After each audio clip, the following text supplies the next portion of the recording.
Parking on campus has been such a hassle for students, literally all over campus. I've been looking all over campus and I just found a spot. I'm gonna go take it. Students are more than welcome to grab a drink here at the COUG if they're over 21. But if you go to a frat house and you're 18, 19, or 20, alcohol is a little more easily obtainable. In case any of you were wondering, here is how the Common Joule works. You've got your rechargeable battery, which you just take off from the mouthpiece, and you plug it into any USB port that can charge it. While that's charging, users will often fill up the Joule pod, which can be about $5 for each Joule pod. Then, once this rechargeable battery is all charged up, you just put it back and it's ready to go. Many students feel extremely uncomfortable and disturbed and terrified by the horrific images that they are being presented. Here are what some students feel about these images and about the demonstration going on here on the WSU campus. Murrow's very own Benjamin Shores was a key part in creating the Blackfeet Flood documentary. After the screening of the film, there was a short Q&A session where Shores talked about his experience in creating the film. Vaping. According to young users, it is a popular trend for many. However, according to the WSU Safety Policies and Procedures Manual, any smoking, tobacco, or nicotine use is prohibited on campus. WSU student Siobhan Cassidy talks about what got her started on the vaping fad. I think it's fun to vape, but I think a big part of it is also that it's just trendy. It's just what everyone does, and I think that that's mostly why I got into it. Despite the many reminders on garbage cans across campus, young people are getting sucked in.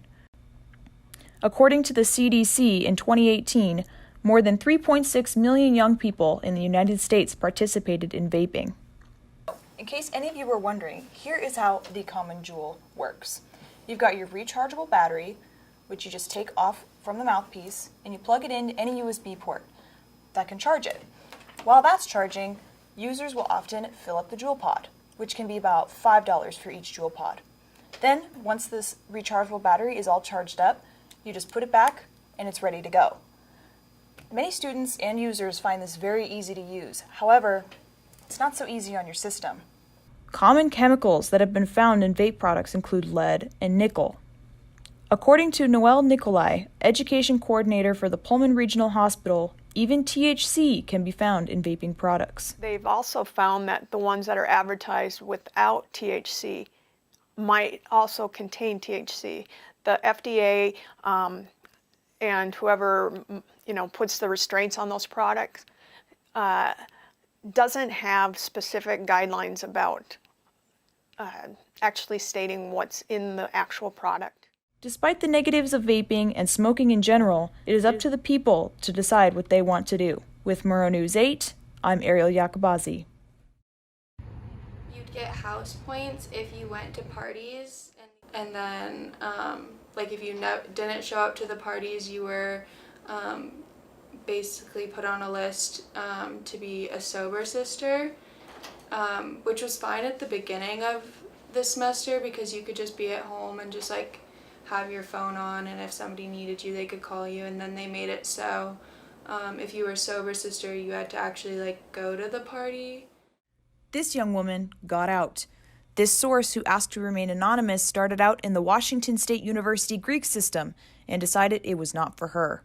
Although she said she doesn't want to blame her dropping the house completely on the Greek system, she said the parties were too frequent and she wanted to focus on getting involved outside of the house. For students like 19-year-old Samuel Martinez, brotherhood is what he sought. According to the Pullman Police Department, Martinez was found dead at his fraternity, Alpha Tau Omega, on the morning of November 12th. Although the Pullman Police Department has ruled out hazing, they believe the death to be alcohol-related. Members of the Greek community told me that they couldn't speak on the issue due to either individual, fraternity, or IFC guidelines. Two commonalities between this tragic death as well as two others at San Diego State and Arizona State is that they all happened within 48 hours of one another, and they all involved underage drinking. Underage drinking, according to federal and state law, is illegal for persons under 21. According to the WSU Student Handbook, all underage drinking is prohibited on campus. Despite this, students still find that drinking is a fun way to let loose. Students are more than welcome to grab a drink here at the COUG if they're over 21. But if you go to a frat house and you're 18, 19, or 20, alcohol is a little more easily obtainable. If students are continuing to participate, what is a way for them to get home safely? According to WSU student Joshua Wagner, Cougar Safe Rides is a good way to get home.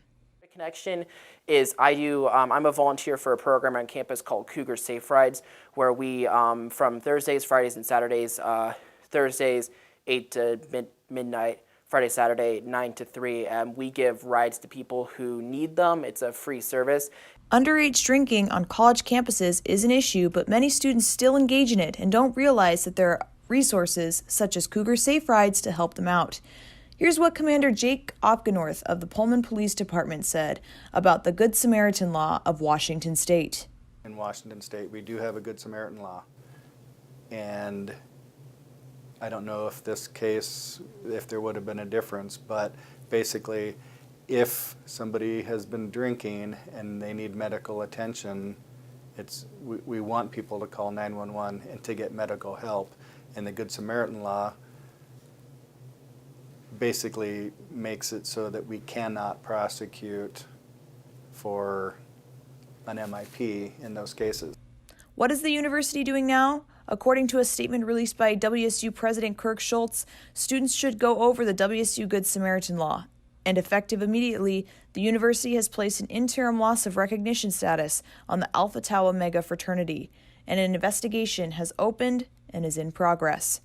With Murrow News 8, I'm Ariel Iacobazzi.